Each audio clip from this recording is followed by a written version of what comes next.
Bobcat. Today is Tuesday, April 5th, 2022. We have no birthdays today. Today for lunch, chicken and waffle, orange chicken and rice, and Smucker's Uncrustable. Tomorrow for breakfast, oatmeal apple, cinnamon round.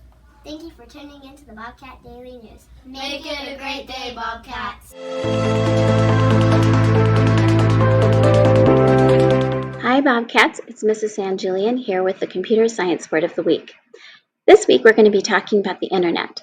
The Internet is a network or a system that connects millions of computers worldwide. It's kind of like a grid. Our computers are sending information to other computers. Same thing with our phones. We use the Internet to receive and send information back and forth. It's how we communicate with others, and it's how we get our information. Every day when you come into school, when you open up your Chromebook, it connects to the Internet so that it can work and we can gather information that way. You can get onto Epic Books or even Khan Academy or your lessons on Google Classroom. So we use our Internet all the time. It's kind of like electricity. We just turn on the light and there it is. It's the same type of thing. I'm going to leave you with a quick video from code.org that explains how the Internet got started and what it actually is. All right, Bobcats, have a wonderful week. We'll see you next week.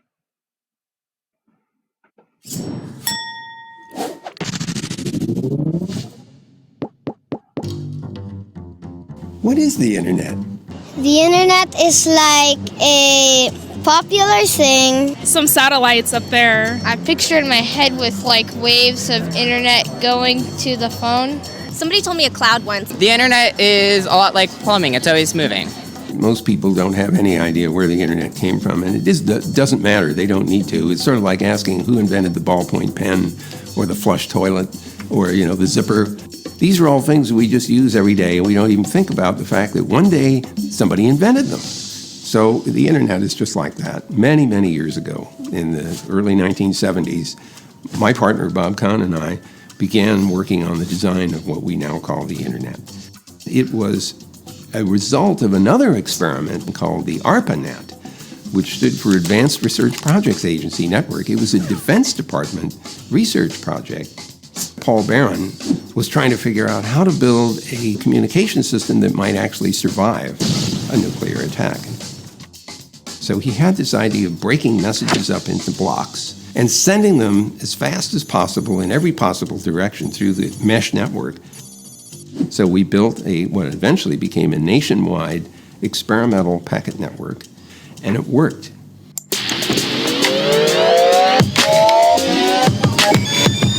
Is anybody in charge of the Internet? The government controls it. Elves, obviously elves. The people who control the Wi-Fi, because then no Wi-Fi, no internet. T-Mobile, Xfinity. Bill Gates. Bill Gates. Bill Gates. Right? The honest answer is, well, nobody, and maybe another answer is everybody. The real answer is that the Internet is made up of an incredibly large number of independently operated networks. What's interesting about the system is that it's fully distributed. There's no central control that's deciding how packets are routed or where pieces of network are built or even who interconnects with whom. These are all business decisions that are made independently by the operators.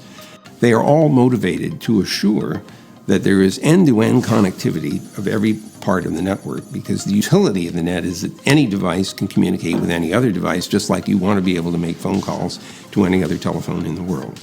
There's nothing like this that has ever been built before. The idea that what you know might be useful to somebody else, or vice versa, is a very powerful motivator for sharing information. By the way, that's how science gets done. People share information.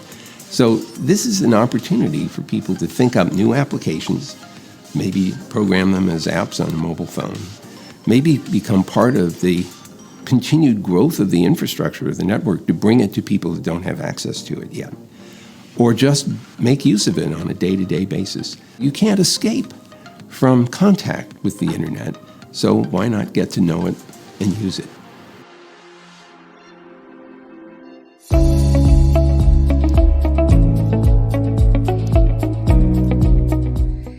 Bobcats, Mrs. Kaufman here with an important message. We start state testing this week for our 3rd through 6th graders.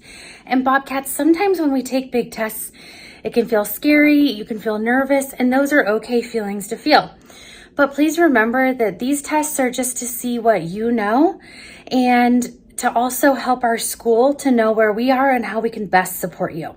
So my only ask is show up and try. Please do not go through the test in 5 minutes. Please sit and try. You have plenty of time. You have plenty of space.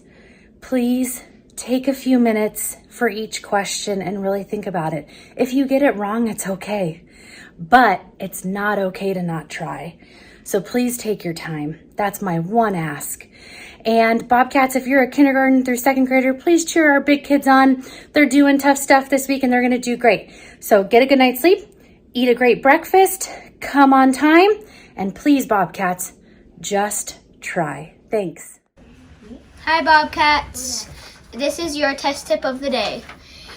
Make sure you get a good night's sleep so you don't fall asleep during the test. It also helps because you can think better and have more strategized answers. That's it. Bye, Bobcats.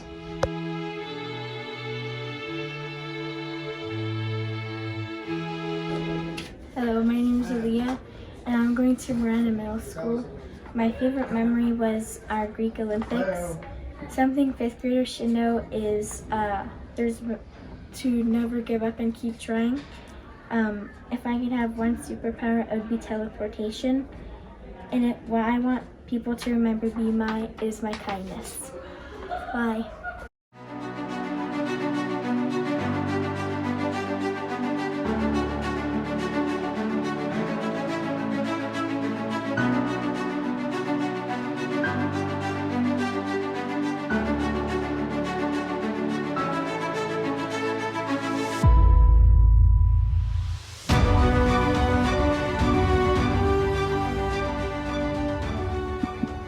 Hey Bobcats, happy Tuesday. I just wanted to let you know that today we are going to do another Double Miles Tuesday for our journey across America. So if you're out at recess, make sure to go and mark one tally mark, and then I will do the multiplying at the end of the day, okay?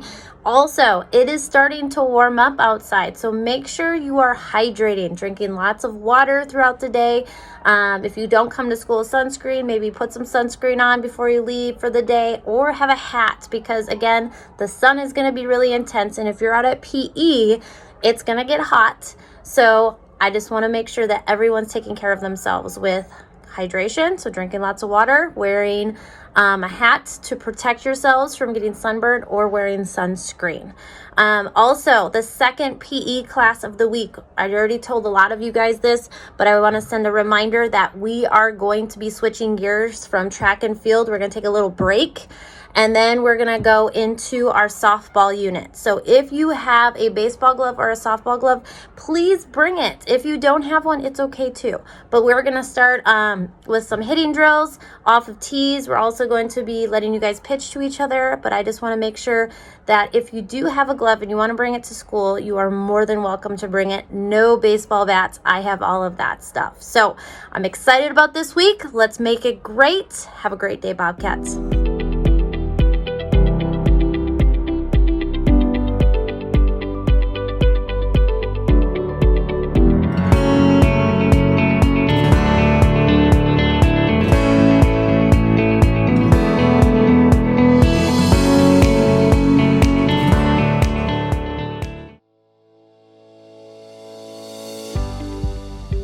Please join me in saying our Bobcat Pledge.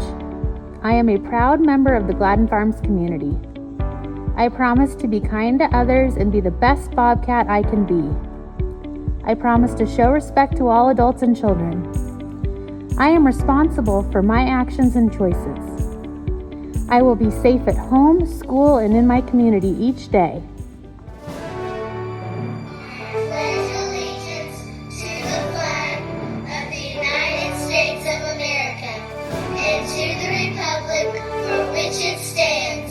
One nation, under God, indivisible, with liberty and justice for